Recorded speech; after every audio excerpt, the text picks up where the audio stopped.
Underrated is never overrated.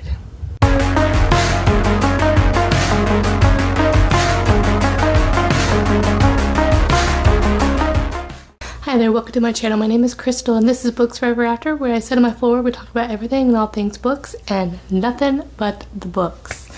Okay, today we are talking about underrated fantasy romances and some that I haven't really heard too much or that I'm just excited about to read as well that are on my TBR. So, as you may or may not be aware, I am hosting my second installment of Ever After Readathon, which is the 25 Days of Romantasy, happening in December, from December 1st to the 25th. My first one was historical romance version back in May, which I will be doing again in May of next year as well, in May 2025.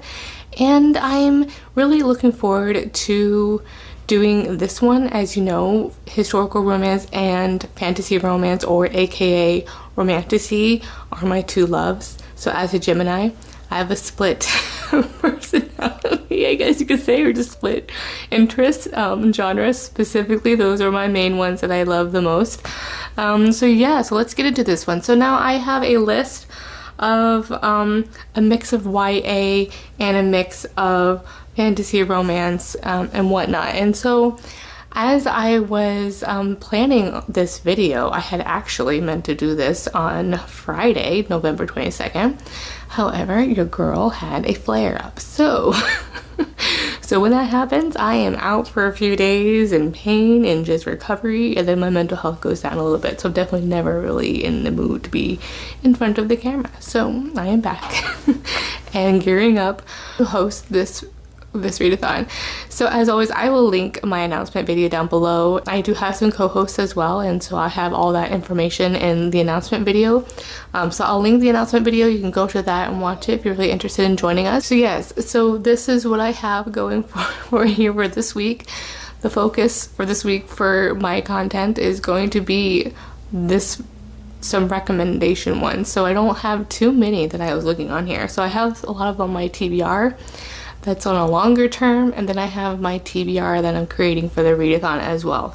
So this one, as I was saying, as I was looking back and just parsing out underrated fantasy romance, and as you know, I have my top 10 that I have posted already recently, so I mentioned those frequently, and as I was looking back, I didn't have too many that I have read a lot, because since I started reading more romantasy focus wasn't until like 2022, because a lot of the times before booktube, I do have a video as well for my favorite books before booktube, so I will post that. I think it's just, I can't remember if it's just historical romance or it's like, I think I had YA one as well, so I'll post the YA one if I don't have anything, because really that's what I was reading before I realized Kindle Limited was a thing.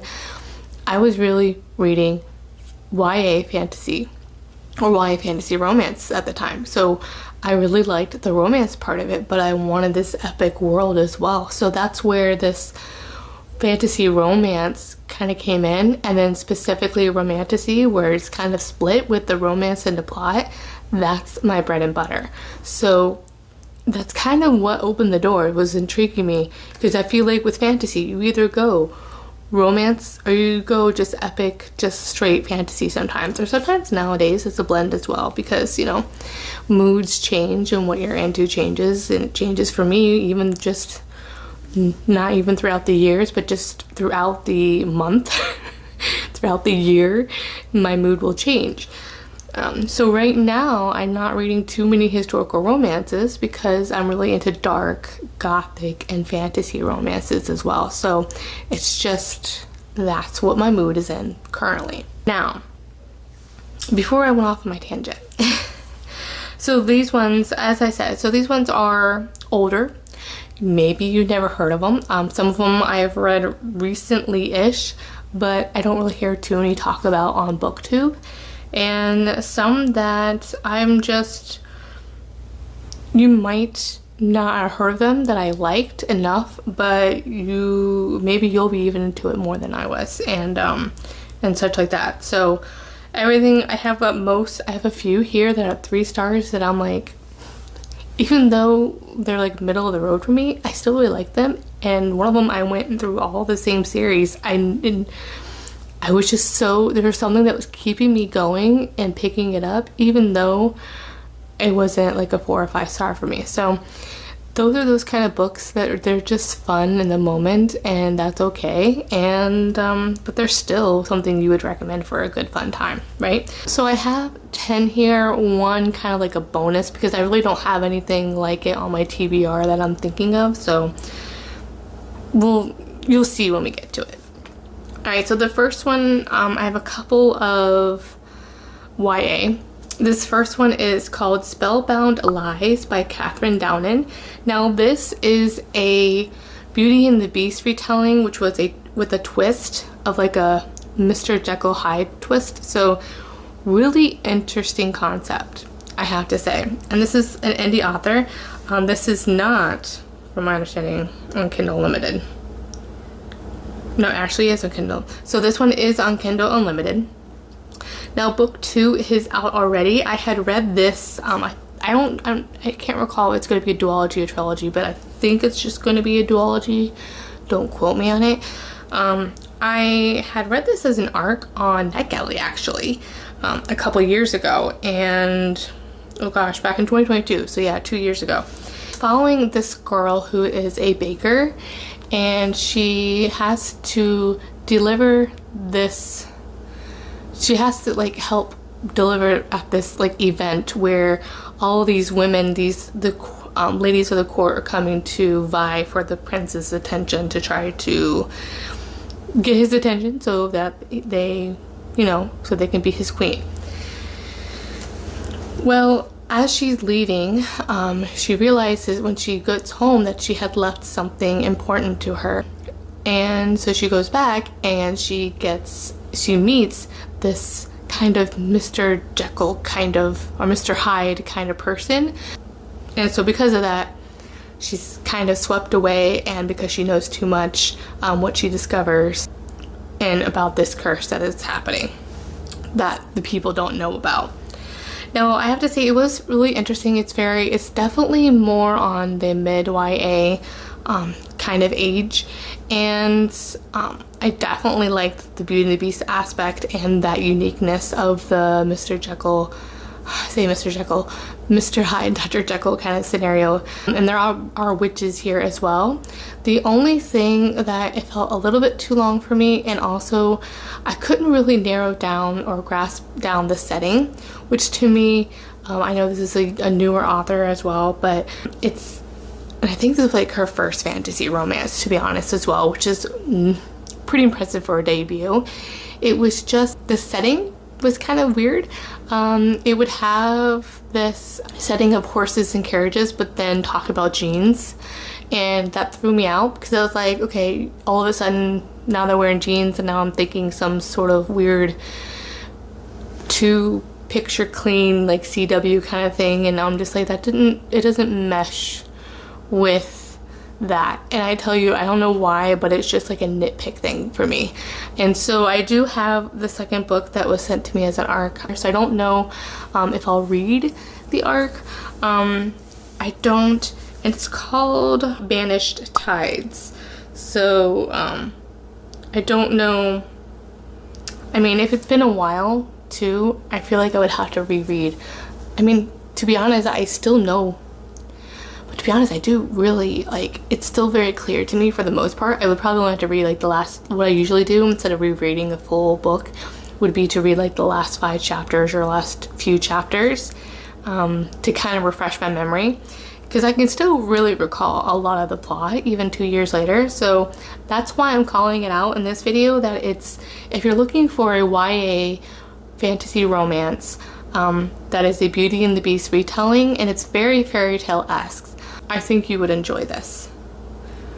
So although it's not a 4 or 5 star for me, it's definitely a 3 star, but it's definitely still, I can still picture it in my brain and still remember a lot of the plot and such, that I really did enjoy that part. It's good. Next I have on my TBR is definitely not a YA, but it is a Beauty and the Beast retelling. And this one is called A Ruin of Roses by K.F. Breen. It is a dark fairy tale. So it's Beauty and the Beast book 1, or Deliciously Dark Fairy Tales. So that one looks really good. I believe it is also spicy. So it has an anti-hero, a strong heroine, and a humorous supporting cast. It has enemies to lovers and possible fated mate story, suitable for 18 plus. So it is the first of a trilogy ending on a cliffhanger, although it does say it has book 1 of 4, so I don't know if maybe there's just like a bonus or something. But that's what we got there. So no idea. So yeah, we have a Ruin of Roses, Throne of Ruin, a Kingdom of Ruin, and a Queen of Ruin.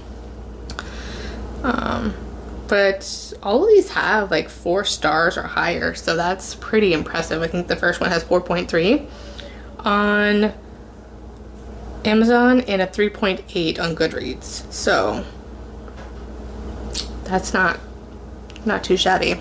Next is a YA series that I read at the recommendation of a in real life friend of mine, and I think this was probably before I was getting really into booktube, really delving back into reading, and this is called the Embrace series by Jessica Shervington. Now she's an Australian author, and I think this was like her debut maybe, I'm not sure, but she hasn't really written one since. And I'm really sad about it because this was really good. If you recall like the Fallen series and oh boy, what's her name? I'll post a picture. The Fallen series like that, and I do know like those like YA when angels were coming like a really big thing around the time like around the time like vampires were getting really popular too in like the early 2000s and such. This one is also like an angels kind of scenario, and it has a friends to lovers, a small love triangle kind of situation, your typical YA, like it's very obvious who she's really going to be with. The angst and tension in this one was handled so well between the 2 love interests that she has. It is one of those that really has honed in my love of slow burn or slow build romances across on fantasy across like the series. I think like the 3rd or 4th one it really kind of gets the angst is just so good. This follows Violet Eden, who is dreading her 17th birthday dinner because it's just a reminder of her mother's death every year. She's really excited about her friend Lincoln being there, who she has a crush on, of course, and their relationship is very interesting as well because they do a lot of like fitness like training and things like that together. And she's always wondered why he's always very reluctant, even though they have this chemistry, to be more than a friend. So the day after like her birthday dinner happens, he gives her like the thing she's waiting for, like a kiss, the most incredible kiss. But then he just abandons her on the front doorstep, and she the next day trying to get some answers, and she finds out something pretty epic in Lincoln's explanation on what happens, and something about her that she finds out, which develops into this very like high stakes kind of scenario. So I have to say for being a YA, their connection and the chemistry was still there, even though there's not, it is a YA, so there isn't spice. There was just that like it didn't even need it was just because it was so tension filled and so angst driven, and the characters and the chemistry was believable. It was unnecessary. So I highly recommend that if you want something with no spice but like with angels, but like kind of recapturing that YA kind of feeling, almost like with those series, those Fallen kind of series, but like something very memorable. This is a 5-book series, but it's just so good. I think it's definitely in the 4th book that like the romance kind of hits a very big turning point. So it's just something that just keeps you something about it just keeps you coming back to each one. And then one that is on my TBR that also has like demons, angels, and that kind of scenario. It even has like gargoyles, is a spin-off of the series that I'm currently reading. This one is Storm and Fury. It's book 1 in the Harbinger series. So that is by Jennifer L. Armentrout, so definitely a new favorite author of mine, and so I'm just reading all of her backlist and really excited about that one. This one, she's can see ghosts, and that's what really kind of drew my attention to that. And so you can see ghosts and spirits and things like that, and anytime I hear that, it just reminds me of the Media series by May Cabot, and so that's really what drew my attention. But because it is a sister series to a series that was published before, that's why I'm reading the other one. So it's kind of that whole case of like, okay, this is one I was really most interested in, but I'm reading this other series kind of so I can get the context, and so not kind of spoiled that way. So reader problems, right? Now the next one is part of my Books Forever After favorite that is on my list for part of the prompts for the readathon, and that is the Drowned Empire series by Frankie Diane Malice. So book 1 is Daughter of the Drowned Empire, and of course you can read any other one in the series. Now my favorite one is Guardian, which is book 2 so far, but you can read any of those in the series to count as my favorite.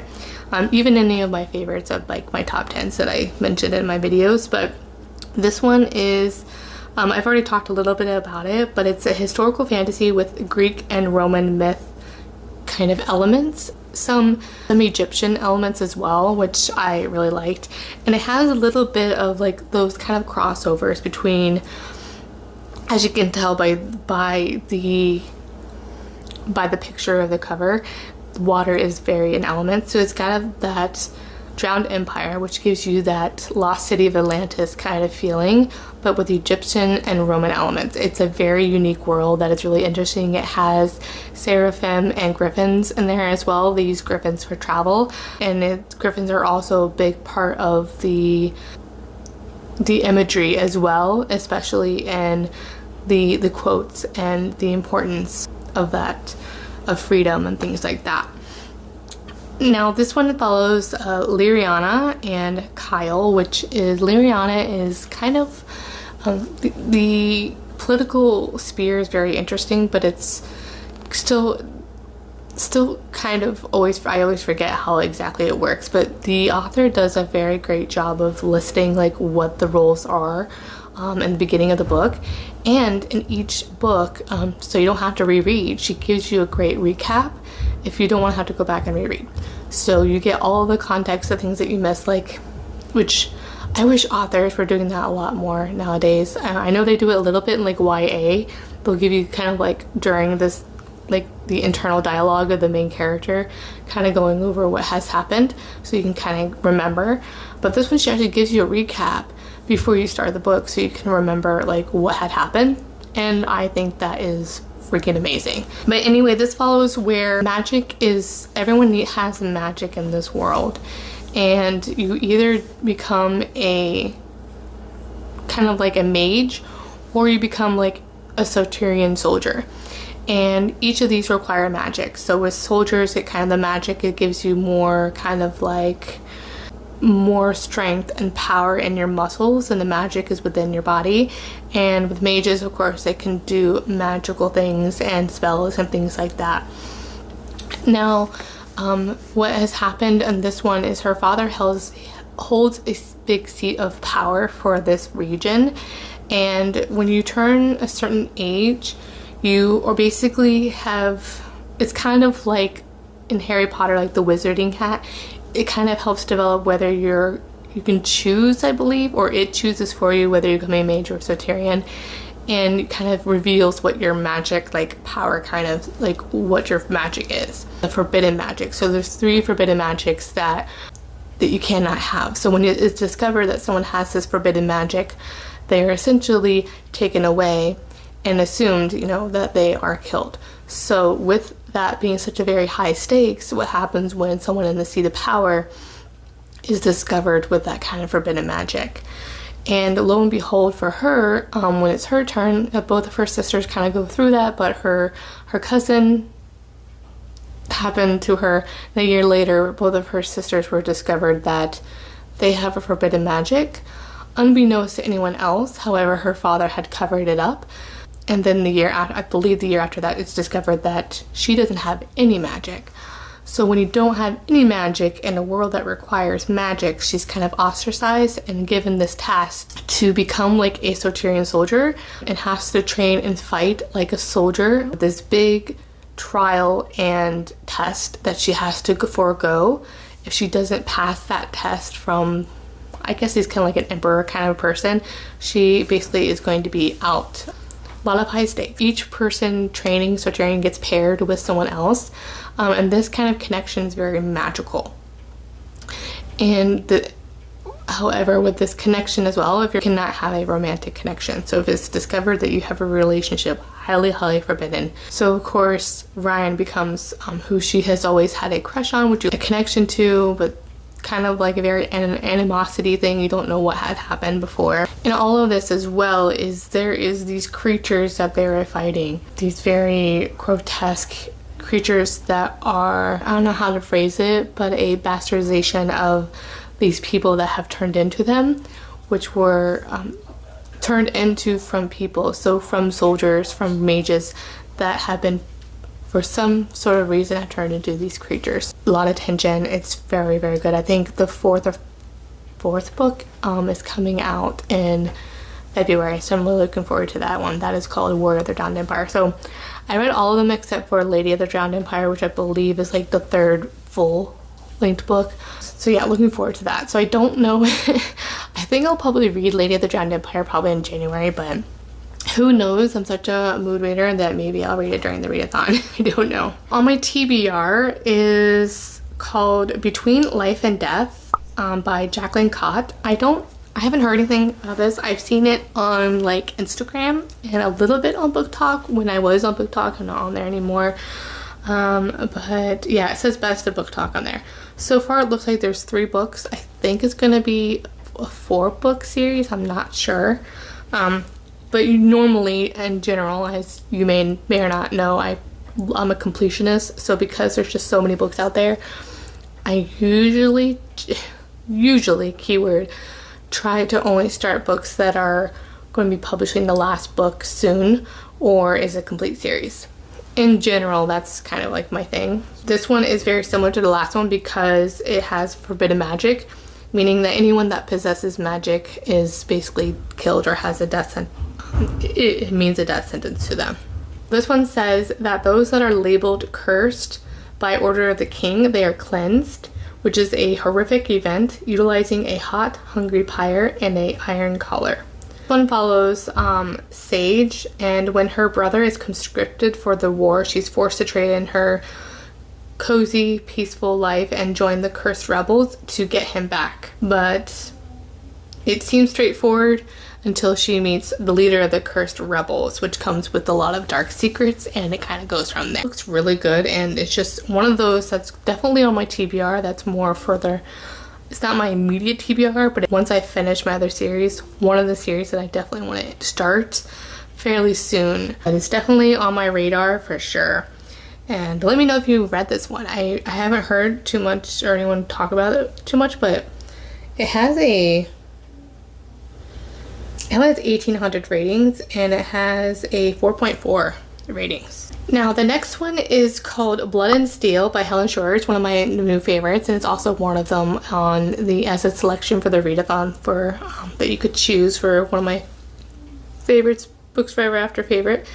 And this one is something that I really like as well. It's when there's like a mentor-mentoree relationship and there's like a lot of like training, kind of that forced proximity and training and tension and that kind of scenario. And this definitely has this one in spades. And this one follows Athea, and based on a prophecy, women are no longer able to become warriors because women are no longer allowed to wield a blade. Either way, because of training is just so important to her. She's always trained in secret all of her life. And she also has this, certain people can have these prophecies to themselves as well, like the stone that kind of foretells their fortune. And she is one of those folks that have it, and her stone tells her the year that she will die. And now when you are starting the book, that it is 3 years from that time taking place, and based upon a series of events that occur, she was able to get permission to be able to train as a soldier. And lo and behold, that is one of the trainings is with the hero, and things kind of go from there. kind of forbidden. There's like a very lot of political elements. There's really great found family in this, and this first book was a 5-star read for me for sure. It was a lot of fun. I've read all the way through book 3.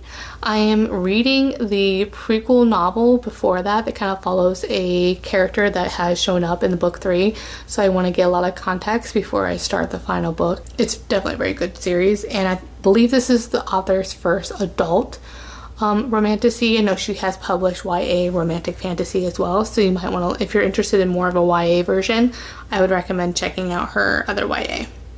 And then next is on my TBR that has that kind of same kind of model of like training and a mentoree kind of scenario, is A Daughter of No Worlds by Carissa Broadbent. Now I know that she just has recently published called Heart of Songbird and Snakes or something like that. Book 3, which is this very popular series that was one of my favorites last year, Serpent in the Wings of Night. So this one, I don't know too much about, but I've heard really great things as trilogy. It's called The War of the Lost Hearts, and it has very like Throne of Glass coded kind of scenario, it sounds like. It says it is a former slave fighting for justice, a reclusive warrior who no longer believes it exists, and a dark magic that will entangle their fates. So don't know too much about it, but it's definitely one of those on my TBR. And then I have 3 left here. So Little Fire. This one is really underrated, I think. And I read this probably back in 2022. And it is a book 1, Warriors of the 5 Realms. Now you could probably just read book 1, I believe, but there is a book 3. There's 3 books. I would say I've only read book 1 and 2, and book 1 and 2 follow the same couple, but it kind of does resolve a lot, I think, in the book 1 if you wanted to. This one follows where the heroine has lost her memory, I believe, and she is also a healer. So that's something also I liked, that I find that I like that scenario, whether they're training, that kind of a trial, or they're also a healer. Very similar like the Everflame series by Pin Cole. I just love it when the heroine's a healer. I don't know, there's something about it that like it discovers something about like their powers too as well that I like. And then this one has Faye, and he has an incident with a portal, and that to save her, one of the Fae they get transported somewhere else and they're kind of isolated, and so there's this forced proximity where they have to take refuge in this cave in this snowy mountain, I believe. Definitely been a few years since I read it, but I just remember I had a lot of fun. There's definitely some political elements that have evolved as well, and some more background and situation that you find out about the heroine and her memory. It kind of evolves into the plot that makes it even more dynamic in the relationship and things that happen. So I don't have anything very similar to that that's on my TBR. Let me know if there's anything that sounds very like that. I don't think I've heard too many amnesia ones. Maybe the Shatter Me series by Tahira Mafi. That's a YA one, but that's the only one that I can think of that has like an amnesia kind of element to it. So let me know if you have any recs for me. And then last 2 is just something fun. It has dragons, so these are dragons recommendations that is part of the prompts as well. These are dragon shifters, and they're why choose. So if you're looking for a why choose fun time, these don't have a lot of this one in particular. It's resolves in each book. It's kind of her relationship kind of focused with each hero, and then like in the final book things kind of come all together, and it is it's pretty I don't know why, but it's something about it that was just so interesting. It was like the start of like me discovering spicy romance. It was kind of hilarious how that evolved, like from ACOTAR to this. I don't know how that jump happened, but this is one of the very first spicy books that I read. This one's called Stroke the Flame. This is from book 1 of the Her Elemental Dragons by Elizabeth Briggs. And like I said, why choose dragon shifters? It actually does have a great like kind of plot. That's a political element that kind of works out as well. But really, it's just a fun time. Each one of these is the one that I mentioned that is like a 3-star for each book. But I remember it so vividly, but it was still like, it was fun, and it was good. I don't know, I recommend it. It was fun. And then the next like dragon shifter that's on my TBR that I definitely got during one of the like 99-cent deals on Amazon. I think one of these, I think the first one was actually on part of the Stuff Your Kindle Day, so I got that one I think free, which was really cool. But this is the trilogy, and I don't know, do I have this in Audible too? I'm not for sure. Anyway, so this is the trilogy. It's Dragons of Ember Hollow, and it's definitely what I choose. I've seen this a little bit throughout. It says it's on Best of Book Talk, but it only has, I guess it has 11,000 ratings, but I haven't really heard too many people talk about this. Maybe when it was first published, and then when the last book was published, but not too much after that. But it sounds like it's a lot of fun. My only concern, it says it's 5, and I think after a certain point when it's more than 3 love interests in like a why I choose, it can get a little convoluted and personalities can start to not be distinct. But we'll see. I don't know if it's going to be that way, but I mean, it has a 4.1 on Goodreads, so it must be good. And I might read one of these for the readathon. I don't know. That's definitely been on my radar, and it's on my short list of TBR books to read for fantasy romance. All right, so that is it. I'm looking at 40 minutes right now. We'll see how much I can cut a lot of this out. I know I probably talked about Drowned Empire so much, but I definitely want everyone to read that one. That one's just fun. It's so underrated, and I think she actually was traditionally published in the UK, so I'm just waiting for the day that she gets traditionally published here. But definitely gonna order. I ordered her books off of her website, so looking forward to that.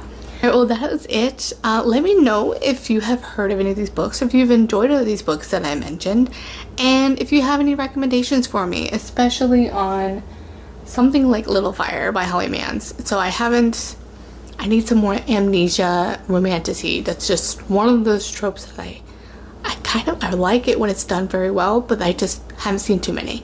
It's kind of like time travel for me, and reincarnation, like past lives things. Like, I love it so much, but I really only have a couple that I've enjoyed because it's one of those tropes that has to be done a certain way and it has to be done well for me to really enjoy it. If you don't have anything to comment, but you want to let me know that you're here, go ahead and leave me a sword emoji down in the comments below.